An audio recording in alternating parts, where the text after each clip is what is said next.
সুদ ছেড়ে দিতে হবে। 1 মিনিট হলে আমি বলি, যেই ঘরে সুদ ছাড়বেন না, তাহাজ্জুদ কেন ইশরা খাওয়াবেন না, যদি বলেন বরকত আসবে না।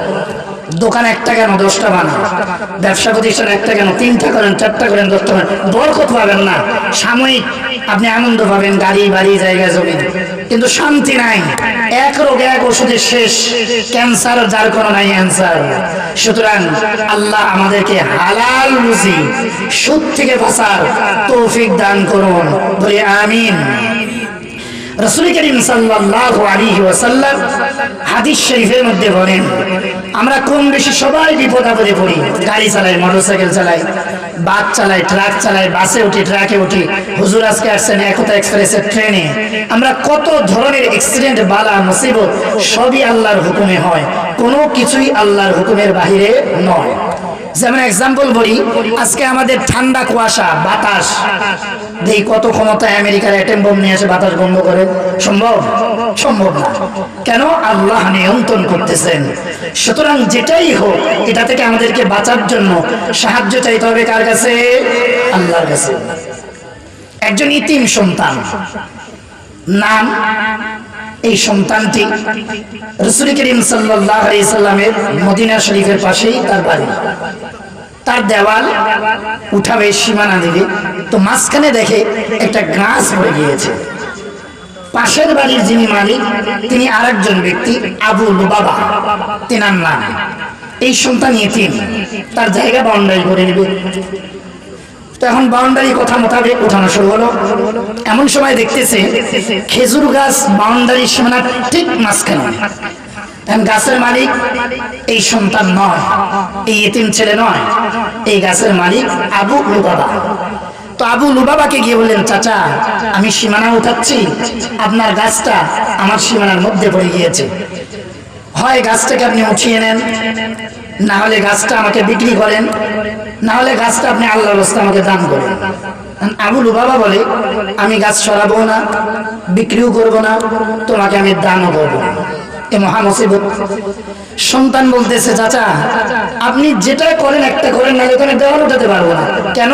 এই গাছের মালিক আপনি, আপনার অনুমতি ছাড়া আমি গাছ সরাতে পারবো না। কি ইসলামী শিক্ষা! আবু লুবাবা বলে, না আল্লাহর কসম আমি গাছ উঠাবো না। বলে দান করেন, বলে তাও করবো না। বলে আপনি বিক্রি করেন, তাও করবো না। এবার ইয়েতিম ছেলে চিন্তা করেন, এর সমাধান দিতে পারবে একমাত্র মুহাম্মাদুর রাসূলুল্লাহ সাল্লাল্লাহু আলাইহি ওয়াসাল্লাম। আল্লাহ রাসূলের নিকটে এই বিচার নিয়ে আসা হলো। আল্লাহ রাসূল আবু লুবাবাকে ডাকলেন, আবু লুবাবা এটা ইতিম ছেলে, তার সীমানা উঠাবে, উঠাক, তুমি গাছ সরিয়ে নাও, না হলে বিক্রি করো, না হলে দান করো। বলে, ইয়া রাসূলুল্লাহ আমি গাছ উঠাবো না, সরাবো না, বিক্রি করবো না, দানও করবো না। কিছু মানুষ থাকে না, রক্তেরা বলি আমরা, থাকে না কিনা কিছু মানুষ এরকম, বুঝুক আর না বুঝুক, বিচার মানি হুজুর, তাল গাছ আমার, মনে করবেন শয়তান ঘর করছে। বলি নাউজুবিল্লাহ। আবু লুবাবা তুমি দানও করবে না, বিক্রিও করবে না, গাছও উঠাবে না, আমি তোমাকে একটা অফার দিয়ে দিই, যদি তুমি এই গাছটা এতিম সন্তানকে দান করে দাও, আল্লাহ রাব্বুল আলামিন জান্নাতের মধ্যে তোমার জন্য একটা গাছ বরাদ্দ করে দিবেন। সুবহানাল্লাহ। আবু লুবাবা বলে, আমার জান্নাতের গাছের দরকার নেই, দুনিয়ার গাছটাই আমার থাক। সেখানে অনেক সাহাবী সবাই রাগান্বিত হচ্ছে, ঘটনাটা কি হচ্ছে? সঙ্গে ছিলেন আরেকজন সাহাবী, যার নাম আবু দাহদাম। তিনি বললেন, ইয়া রাসূলুল্লাহ আমি একটা প্রস্তাব করতে চাই। বলে, করো। বলে, আবু লুবাবা তুমি কি জানো মদিনার মধ্যে সবচাইতে সুস্বাদু খেজুর কার বাগানের? বলে, এটা আবার কে না জানে? আবু দাহদা তোমার বাগানে। বলি না সুবহানাল্লাহ। আমার বাগানে কয়টা গাছ আছে তুমি জানো? বলে, হ্যাঁ। বলে, কয়টা? বলে, 100টা। এটাও কি জানো, আমার বাগানে মদিনাতে পানির খুব কষ্ট, আমি একটা কুয়া খনন করেছি, সেখানে সুস্বাদু খাবার পানি পাওয়া যায়। বলে, এটাও আমি জানি। বলে, তুমি কি জানো সেখানে একটা আমি বাড়ি করেছি, পরিবার নিয়ে থাকি? বলে, হ্যাঁ। আবু লুবাবা আমার 100 খেজুর গাছ, সুস্বাদু খেজুর, একটি কুয়া, যতগুলো জমিন, ওই বাগানের সীমানার মধ্যে আমার সুন্দর বাড়ি, সেই বাড়িটা সহ রয়েছে। আবুল বাবা, আমি আমার বাগানের 100 গাছ, আমি আমার বাগানের জমিন, আমি আমার বাগানের বাড়ি, আমি আমার বাগানের কুয়াটা দিয়ে দিব, তুমি ওই গাছটা আমাকে দান করে দাও। বলে সুবহানাল্লাহ। আবুল বাবা বলে কি পাগল নাকি? বলে আবুল বাবা, আমি পাগল না, আমি আল্লাহ এবং রাসূলের পাগল। বলে সুবহানাল্লাহ।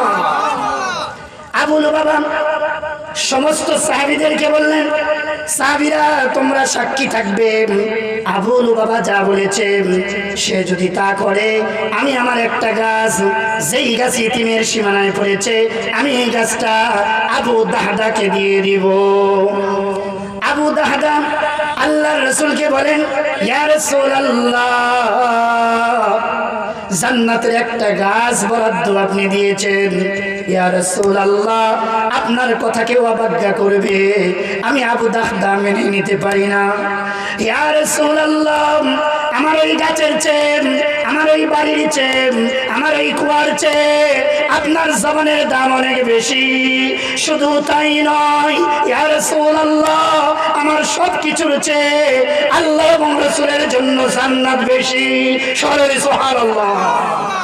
এবার আবু দাহদা দৌড়াচ্ছেন বাড়িতে, বলি স্ত্রী অবাক হয়ে গেছে, হঠাৎ এইভাবে ডাকি কেন? তাড়াতাড়ি কাপড় চোপড় নিয়ে বের হও। তো সে ঘরের ভিতরে আসেন, বলে না না ঘরের ভিতরে যাব না, বের হও। স্ত্রী অবাক হয়ে গিয়েছে, হঠাৎ করে আবু দাহদা আমার স্বামীর কি হলো? কয় বাচ্চা কাচ্চা নিয়ে কাপড় চোপড় নিয়ে তাড়াতাড়ি বের হও। মনে করছে কোনো বিপদ, কোনো সমস্যা, তাড়াতাড়ি বাচ্চা কাচ্চা নিয়ে কাপড় চোপড় নিয়ে বেরিয়ে আসে। আবু দাহদা বলে, ও আমার স্ত্রী, আমাদের শখের বাগান, আমাদের এই খেজুর গাছ, খেজুরের খেজুর, এই কুয়া, এই বাড়ি, সমস্ত কিছু আমি বিক্রি করে দিয়েছি। এবার স্ত্রী মহা খুশি, কত দিরহাম, কত টাকায় বিক্রি করলেন?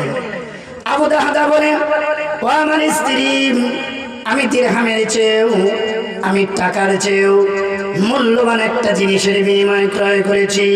বলে কি জিনিস? বলে স্ত্রী আমার, আজকের এই বাগান, খেজুর গাছ, এই বাড়ি, এই কুয়া আমি জান্নাতের একটি গাছের বিনিময় রাসূলের হাতে বিক্রি করে দিয়েছি।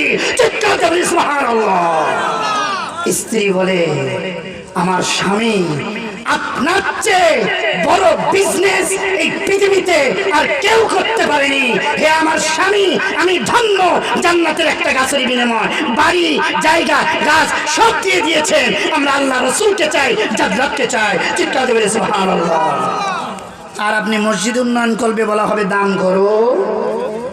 স্ত্রী অনেক রয়েছে, আমাদেরই কম, আবার মসজিদে, আবার মাহফিলে।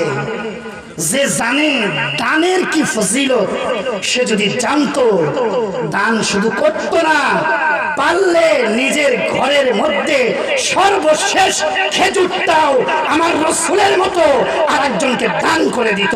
চিৎকার করে সুবহানাল্লাহ। কেন? আমার মসজিদের মুসল্লিরা আজকে রয়েছেন, মা বোনেরা পর্দার আড়ালে রয়েছেন, মনোযোগ দিয়ে শুনুন। স্বামীর জন্য কতদিন কষ্ট করেছেন আমার জানা নেই, সন্তানের জন্য কতদিন মেহনত করেছেন আমার জানা নেই, নিজের জন্য কত মেহনত করেছেন আমার জানা নেই। আল্লাহর রাসূল বলেন, যখন কারো ইন্তেকাল হয়ে যায়, নামাজ বন্ধ হয়ে যায়, রোজা বন্ধ হয়ে যায়, যাকাত বন্ধ হয়ে যায়, সমস্ত আমল আল্লাহ বন্ধ করে দেন, একটা আমল খোলা রাখেন। বলি না সুবহানাল্লাহ। কিয়ামত পর্যন্ত এই আমলের এই সওয়াব আপনার কবরে পৌঁছায়। আপনি যদি 10,000 টাকার বিপদে পড়েন, দেখবেন কত পেরেশান। কেউ যদি আপনাকে দেয়, আপনি আল্লাহ কি বড় উপকার যে করছেন নুরুজ্জামান ভাই, আমি ভাষায় প্রকাশ করতে পারবো না। আমার সন্তান অপারেশনটা হতো না। আপনি বিপদ থেকে উদ্ধার পান, কবরের মধ্যে আপনার স্বামী নেই, ছেলে নেই, মেয়ে নেই, বন্ধু নেই, বান্ধব নেই, কেউ নেই।